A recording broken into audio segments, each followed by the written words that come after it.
నమస్తే, welcome to whistle. నేను మీ స్వాతి.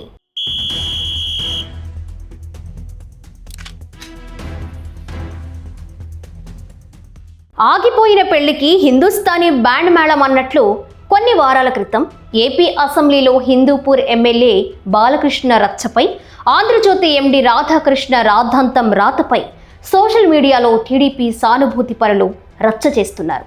ఎప్పుడో ముగిసిపోయిన రగడను ఆర్కే తట్టిలేపి అనవసర రచ్చకు కారణమయ్యారు అనేది పలువురి భావన. జర్నలిజం పరమావధి, ప్రజా ప్రయోజనం. ఆర్కే కొత్త పలుకుల్లో కొత్త రచ్చ తప్ప ప్రజా ప్రయోజనం ఏముంది అనే ప్రశ్నలు లేవనెత్తుతున్నారు.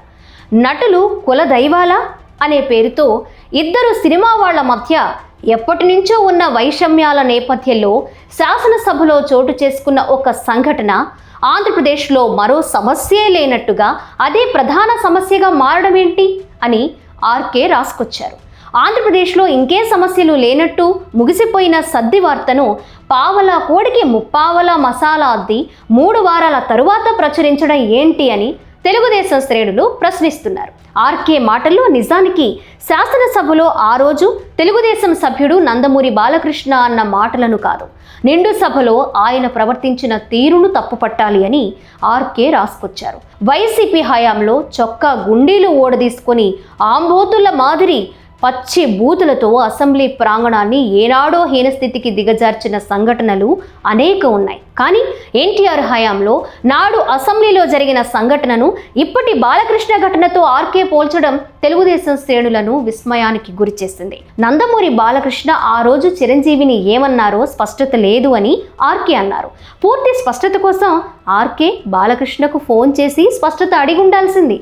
సభాపతి స్థానంలో ఉన్న ఉపసభాపతి రఘురామకృష్ణంరాజు కూడా దీనిపై అభ్యంతరం చెప్పకుండా మౌనంగా ఉండిపోయారు అని ఆర్కే విమర్శించారు. సభా నాయకుడైన ముఖ్యమంత్రి చంద్రబాబు అయినా చొరవ తీసుకుని బాలకృష్ణను సరిదిద్ది ఉండవలసింది అని ఆర్కే కొత్త పలుకుల్లో రాసుకొచ్చారు. అసలు విషయం ఏంటంటే, బాలకృష్ణ చివర్లో మాట్లాడుతూ sorry, I want to clarity this అన్నందుకు ఉపసభాపతి రఘురామకృష్ణంరాజు ఓకే, వెరీ గుడ్ అని ముగించారు. Sorry, I want to clarify this. No, very good, sir. Nonsense. బాలకృష్ణను చంద్రబాబు సరిదిద్దాలని ఆర్కే అభిలాష. ఎలా సరిదిద్దాలో కూడా ఆర్కే గారు చెప్తే బాగుండేది. ఇక్కడ అసలు విషయం ఏంటంటే, ముఖ్యమంత్రిగా ఉన్న జగన్మోహన్ రెడ్డి చిరంజీవిని నాడు అవమానించారని పవన్ కళ్యాణ్ సైతం ఎన్నో సందర్భాల్లో అన్నారు. జగన్ రెడ్డి తన పట్ల అమర్యాదగా ప్రవర్తించి ఉండకపోతే కనీసం చిరంజీవి అయినా అప్పుడే స్పష్టం చేసి ఉండాల్సింది. అదేమీ జరగకపోవడంతో చిరంజీవికి అవమానం జరిగిందనే అందరూ భావించారు.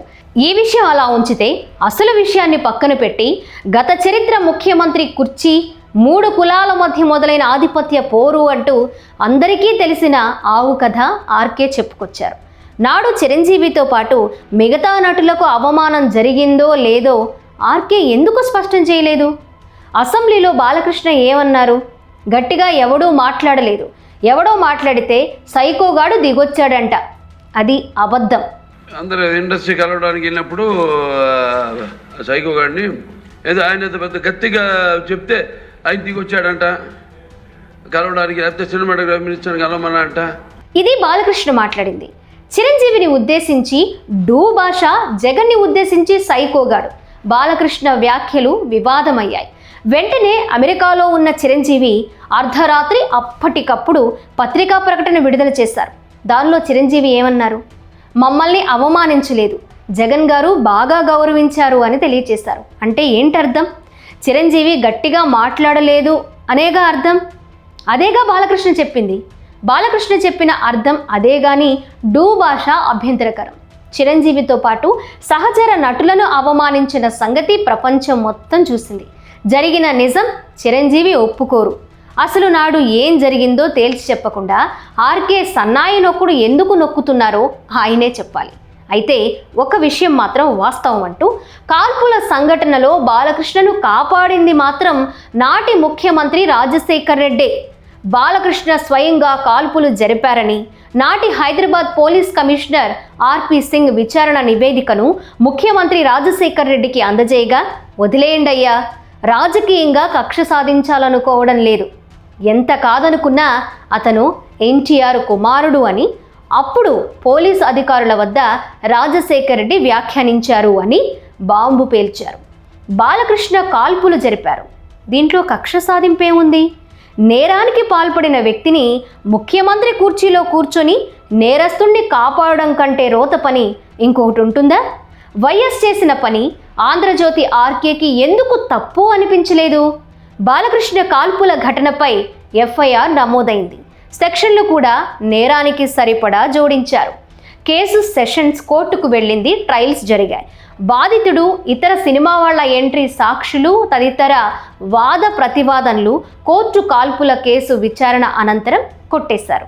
ఆర్కే చెప్పినట్లు వైఎస్ ప్రభుత్వం సెక్షన్లు మార్చలేదే, కేసును ఉపసంహరించుకోలేదే. అన్ని కేసుల మాదిరిగానే కోర్టులో విచారణ ముగిసింది. ఎక్కడ ఏ స్థాయిలో వైఎస్ నేరానికి పాల్పడ్డారో ఆర్కే స్పష్టం చేయలేదు.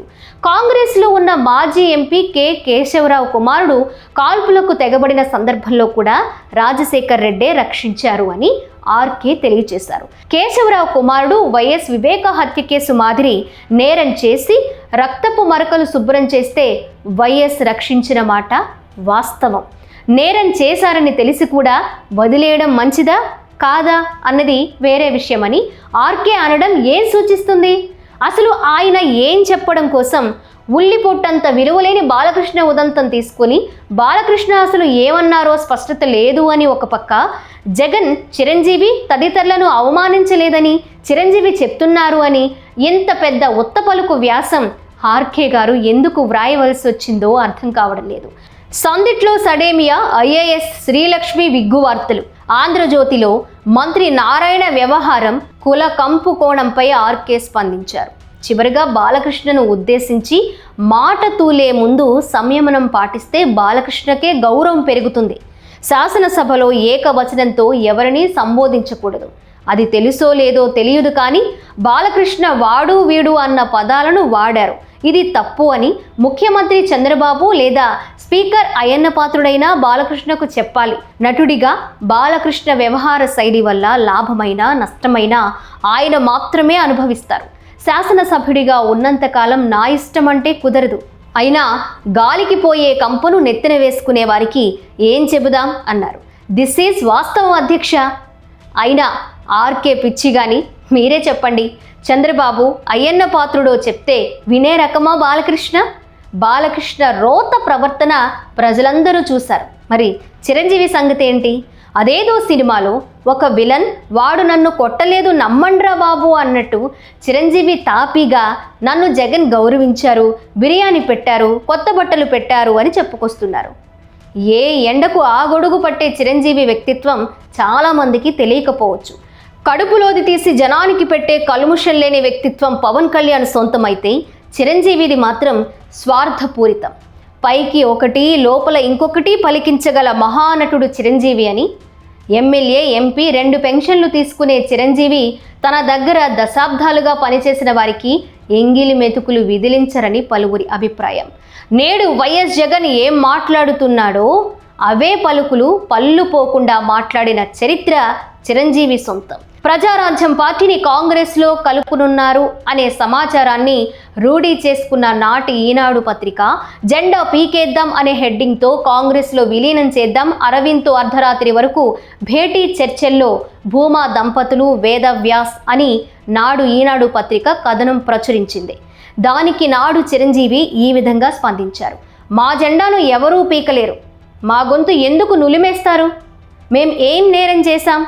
మేం చేసిన ద్రోహం ఏంటి అని పెద్ద పెద్ద మాటలు మాట్లాడారు. అంతేనా? ఆ 2 పత్రికలు ఈనాడు, ఆంధ్రజ్యోతి మాపై కక్షగట్టాయి. అక్షరాన్ని మారణాయుధం చేస్తున్నారు. ఆ పత్రికలు కొమ్ము కాసే పార్టీ కోసమే ఇదంతా అంటూ వీర లెవెల్లో రెచ్చిపోయారు. చివరకు ఏం చేశారో మీకు తెలియంది కాదు. నమ్మిన అభిమానులను, తటస్థులను, ఇతర రాజకీయ పార్టీల నుండి వచ్చిన వారిని, సొంత వారిని, తన సామాజిక వర్గం వారిని అందరినీ నమ్మించి నట్టేట ముంచి ప్రజారాజ్యం పార్టీని కాంగ్రెస్లో విలీనం చేసి కేంద్ర సహాయ మంత్రి హోదాతో సంతృప్తి చెందారు. కొద్ది రోజుల క్రితం ప్రొఫెసర్ నాగేశ్వర్ మాట్లాడుతూ చిరంజీవి జనసేనలో చేరి బీజేపీ సాయంతో రాజ్యసభలోకి అడుగుపెట్టే అవకాశం లేకపోలేదు, అతన్ని అనుమానించాల్సిందే అని సెలవిచ్చారు. జగన్ 3 రాజధానులు ప్రకటించి ఆంధ్రుల ద్రోహయ్యారు. అదే 3 రాజధానుల ప్రకటనకు మద్దతు ప్రకటించిన చిరంజీవిని ఏమనాలో మీరే నిర్ణయించండి.